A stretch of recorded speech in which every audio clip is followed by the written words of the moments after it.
आइए फिर से अपनी स्थिति को देखें और ये स्वीकार करें कि मानव के लिए कुछ भी असंभव नहीं है। कुछ भी असंभव नहीं है तो क्या महाअवतार बाबा का जो ज्ञान है और वो तो अस्थायी रूप में इस पृथ्वी पर तब तक रहेंगे जब तक ये सृष्टि रहेगी। हाँ, ये ज्ञान है, लेकिन जब वहां तक पहुंचेंगे तो आप महाअवतार बाबा में वैसे ही मिल जाएंगे जैसे समुद्र की लहर समुद्र में मिलती है। तो क्या इतना हम अहंकार रहित हैं? हम मिल जाना चाहते हो? अभी जो लगता हम हैं, हम भी कुछ हैं, जो भी है हमारा भी अस्तित्व है, उस लेवल पर पहुंचने के बाद वो अस्तित्व हट जाता है। पता चला कि हम और महाअवतार बाबा तो एक हो गए, शरीर भी एक हो गई, उनका हाथ उनका पैर उसी में समा गया, उनकी आँख उनकी कान उनकी नाक में पूरा अस्तित्व समा गया। क्या इसके लिए तैयार हैं? स्पष्ट है कि कोई भी तैयार नहीं होगा। और जो तैयार होंगे, क्या ऐसा है, उनका बिना कहे ही ज्ञान स्वतः बरसता है, चिंतन नहीं करना पड़ता। लहरी महाशय के साधना की उच्चतम स्थिति में आने पर बार बार उनको आभास होने लगा कि हम ही बाबा जी हैं, हम ही बाबा जी हैं। इसका अर्थ क्या हुआ कि गुरु और शिष्य के बीच दूरी शून्य हो गई। चलिए ठीक है, इतनी बड़ी योजना ना हो कि हम और महाअवतार बाबा एक हो जाएं, ये सिर से पैर की उंगली तक के रूप रंग उसी में समा जाए। अगर ये लक्ष्य नहीं है तो ये लक्ष्य तो है ही कि हम बीमार न हो, हम चिंतित न हो, हमेशा आनंद में रहें, थकावट न हो, जो करना हो आलस्य विहीन जीवन हो, कुछ भी करने में आलस्य न लगे कि नहीं कर पा रहे हैं, तो ये तो है ही।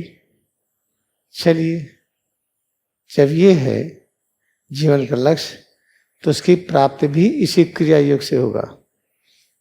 क्रिया योग अभ्यास करते जाइए, इस स्तर से जहाँ पर हम हैं उच्चतम स्तर तक, जो साधना की उच्चतम स्थिति होती है मानव के रूप में, जैसे महाअवतार बाबा, उसके बीच में हम यात्रा करते हैं।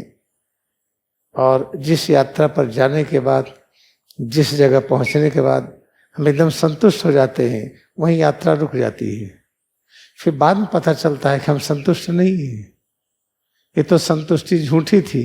फिर आगे बढ़ते हैं।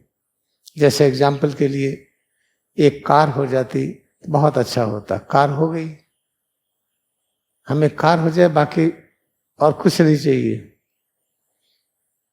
पता चला कार हो गई, थोड़े समय के बाद उससे वैसे ही असंतुष्ट हो गए, जो आनंद था वैसे ही कम हो गया। जैसे बच्चा खिलौना लाता है, खेलते खेलते उससे ऊब जाता है, वैसे एक एक करके डिमांड होती है। अंत में याद रखिए, सबकी डिमांड वही है कि हम महाअवतार बाबा की स्थिति तक पहुंच जाएं। तब कहेंगे परब्रह्म के रूप में क्यों नहीं पहुंचे? परब्रह्म के रूप में पहुंचने के बाद ही ये क्षमता होती है कि हम दृश्य रूप में आकर के सेवा कार्य करें। तो दृश्य रूप का जो उच्चतम स्तर है, जो अभी तक ज्ञात है, वो महाअवतार बाबा है। तो चलिए, सब इतनी लंबी योजना को छोड़ करके हम इस योजना में आए हैं, हम बीमार ना हो, चिंतित ना हो, थके ना, कुछ करना हो आलस्य न लगे, कुछ करना हो कर ले जाएं, ये न लगे कि नहीं होगा, सिर से पैर की उंगली तक शरीर है, अब इसे जाना चाहते हैं, काम खत्म हो गया तो आराम से चले जाएं, और फिर आना चाहते हैं आराम से आ जाएं। यही तक लक्ष्य बनाया जाए। इतना तो लक्ष्य बनाना ही पड़ेगा कि हम जब तक पृथ्वी पर रहें परम सुख और शांति में रहें, जब तक पृथ्वी पर रहें परम आनंद में रहें, जब तक यहाँ पर रहें ये ज्ञान हो कि हम स्वेच्छा से कब जाएंगे कब आएंगे, ये है महत्वपूर्ण। तो इतने के लिए तो क्रिया योग पर्याप्त है। करते करते एक समय आएगा कि हमारी पूरी की पूरी जो अहंकार शक्ति है कि हम अलग से दिखाई पड़े, हमारा अलग रूप रंग हो, हमारा अलग अस्तित्व हो, वो अहंकार डिजॉल्व हो जाएगा। जब अहंकार डिजॉल्व हो गया तो हम परब्रह्म में समा गए। फिर दृश्य होंगे तो किस रूप में हो? सबकी लगातार सेवा करनी है। जो दृश्य रूप हो बना रहे हमेशा, ऐसा है तो महाअवतार बाबा में हम समा जाएंगे। इनके साथ जो मंडली है, महाअवतार बाबा के साथ एक मंडली है। उस मंडली में उन सब साधु संतों के जो उच्चतम अवस्था में अभी अहंकार की उस स्थिति में नहीं है कि अहंकार डिजॉल्व हो जाए और महाअवतार बाबा में समा जाए। जैसे समुद्र की लहर उठी और ये समुद्र है, ये समुद्र है, ये लहर उठी है। लहर क्या है? समुद्र ही लहर बन गया। समुद्र ही लहर है। और लहर क्या है? लहर समुद्र में थी तो समुद्र है, तो समुद्र ही लहर है, लहर ही समुद्र है। इस स्थिति को पाने में यही हमारा है अंतिम जीवन का लक्ष्य। हम परब्रह्म में और परब्रह्म हमारे में, ये अनुभव हो जाए। इसका अर्थ क्या है? हम ज्ञान में और ज्ञान हमारे में, हम परम आनंद में, आनंद हमारे में, ये लक्ष्य हो जाए। तो इसको पाने के लिए भी जो क्रिया योग है, ये सबसे बड़ी शिक्षा है ये, और पूर्ण शिक्षा है ये। हाँ, इसको नहीं करने का मन है, कोई चिंता नहीं। अब किसी का दिए प्राइमरी क्लास के बच्चे को और न्यूरो सर्जरी पढ़ाते हैं, अभी नहीं पढ़ पाएगा। आज नहीं कल कभी न कभी पढ़ेगा वो। तो अगर आज नहीं पढ़ पाता है तो इसमें किसी भी प्रकार की वो मन में ऐसा ना आए कि वो छोटा है। वो छोटा बड़ा कॉन्सेप्ट मानव का वो स्तर है जो तनाव युक्त है, बीमारी युक्त है, चिंता युक्त है। वहाँ पर छोटा बड़ा है, चाहे जातिवाद के रूप में या सांप्रदायिक भेदभाव। हम सनातन धर्म वाले हैं, सबसे बड़े हैं। ये क्रिश्चियन है, बड़े नहीं हैं। मुसलमान है, बड़े नहीं हैं। अगर मुसलमान मोहम्मद साहब की पूरी बात माने तो वही होगा जो कृष्ण भगवान की शिक्षा है। उनको याद ही नहीं, पता ही नहीं। जीसस क्राइस्ट की सारी शिक्षा वही है जो कृष्ण भगवान की शिक्षा है। वो तो स्पष्ट है, होली साइंस है। तो जितने प्रकार के प्रॉफिट हुए हैं, सब ने एक ही शिक्षा दिया है। तो स्वामी तेजस्वी गिरी अपने इंट्रोडक्शन के प्रारंभ में यही लिखते हैं। जब यही लिखते हैं,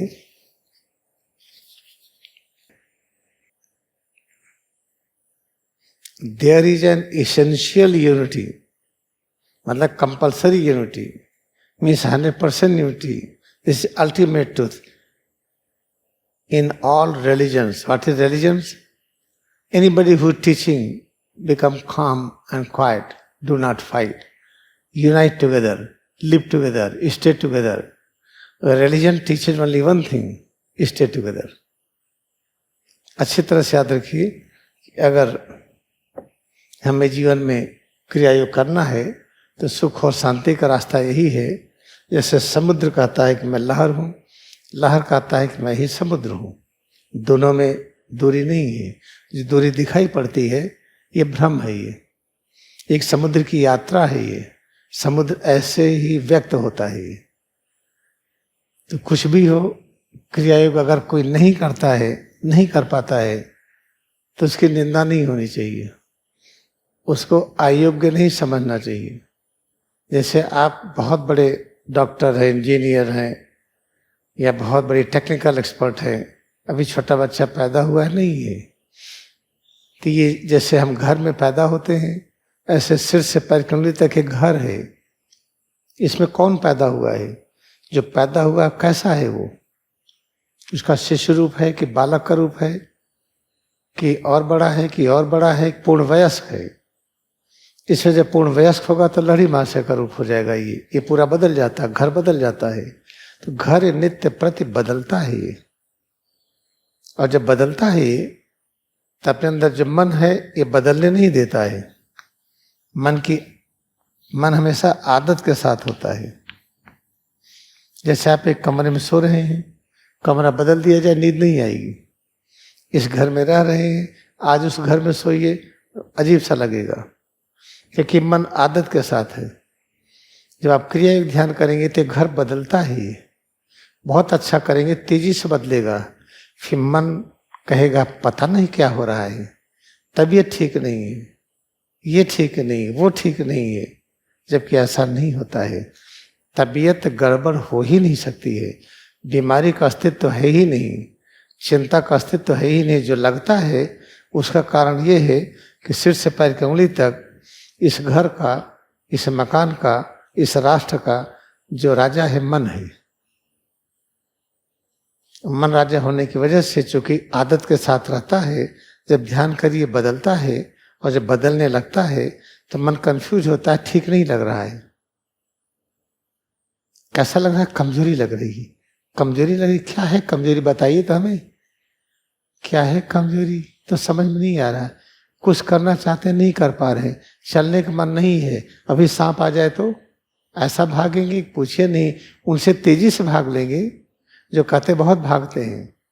क्योंकि आपको जो कमजोरी लग रही, कमजोरी नहीं है, आपका ये शरीर बदल गई है, ये बहुत हल्की हो गई है।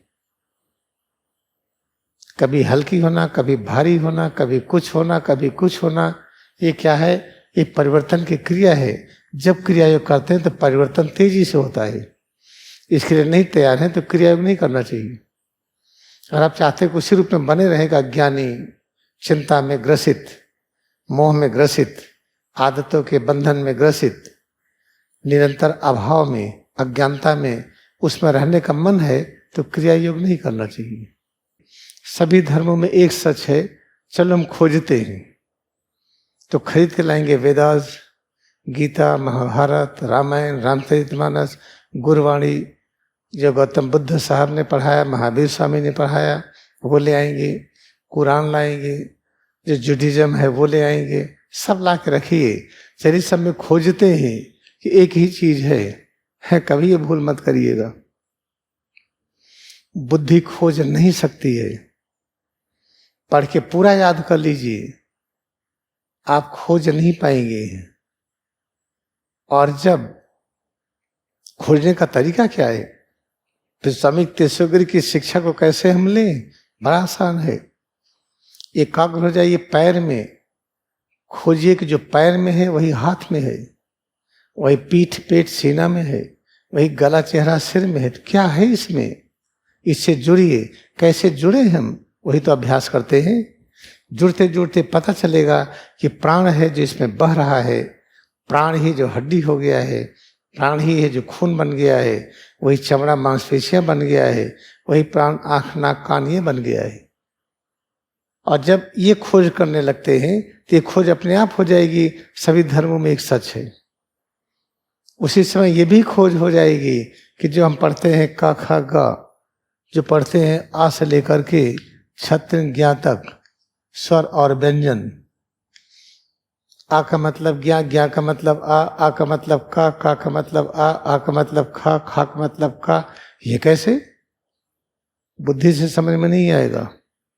जब सिर से पैर की उंगली तक इसमें एकाग्रता बढ़ाएंगे, एक ही परम तत्व है जो पैर हो गया है, वही हाथ हो गया है, वही पीठ पेट सीना गला चेहरा सिर हो गया है।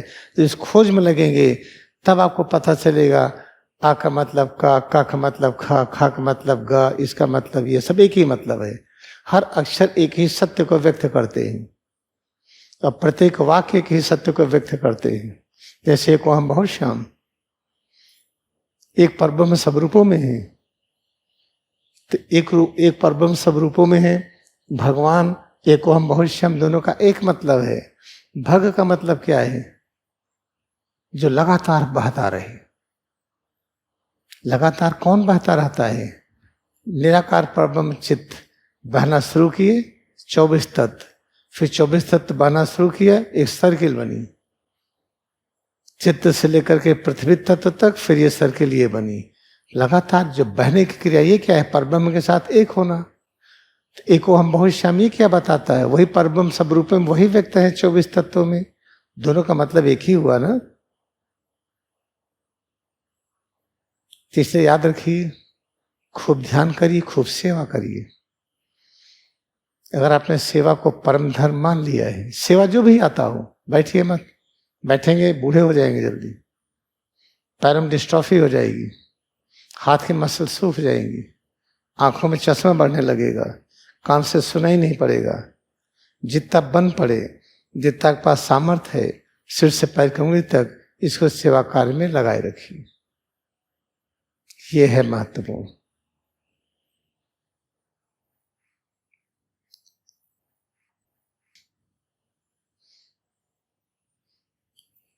एक चीज और याद रखिए, अभी सिर से पैर की उंगली तक इसका राजा मन है। मन अंधा होता है, मन आदत के साथ होता है। जब क्रिया ध्यान करते हैं, सिर से पैर की उंगली तक ये बदलती है। ये घर नया होता है। जैसे घर नया होता है, मन कहता ठीक नहीं है। जैसे इस घर में रह रहे हैं, अचानक दूसरे घर में रही, नींद नहीं आएगी उस दिन, क्योंकि मन को आदत है इस तरह से रहने की। इस तरह से याद रखिए, जब ऐसा हो, कहते तबीयत ठीक नहीं, तबीयत आपकी गड़बड़ नहीं है, मन कंफ्यूज्ड है। इस कंफ्यूजन को कैसे दूर करे? वही एक क्रिया योग अभ्यास। तो जो कुछ अभी तक हुआ है, कोई बात नहीं, फिर से हम नई भक्ति के साथ, नई शक्ति के साथ, नए उत्साह के साथ अभ्यास शुरू करें। हम नहीं चाहते हैं, क्या नहीं चाहते हैं? कि कोई हमारे ऊपर रूल करे। कोई न्यायपालिका, कोई आईएएस, कोई आईपीएस, कोई शासन, कोई प्रशासन, कोई नियम नहीं। हम स्वतंत्र होना चाहते हैं। तो स्वतंत्र कैसे होंगे? ये हमारा ईश्वर से इतना प्रेम हो जाए। ईश्वर कहाँ से लाएं? सिर से पैर की उंगली तक, जैसे हर बिंदु में एकाग्रता बढ़ाते हुए इसको इतना सम्मान दीजिए, सब कुछ अपने पास है। फिर ऐसा करिए, देखिए आप स्वतंत्र रहेंगे, कोई आपको परेशान नहीं कर पाएगा। हाँ, चाहते हैं पूरी दुनिया बदल जाए, तो द्वापर युग है ये।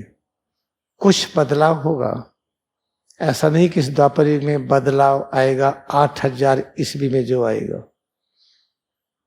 आप देखिएगा 4000 ईस्वी के बाद सब सिस्टम बदल जाएगा, कुछ भी नहीं रहेगा।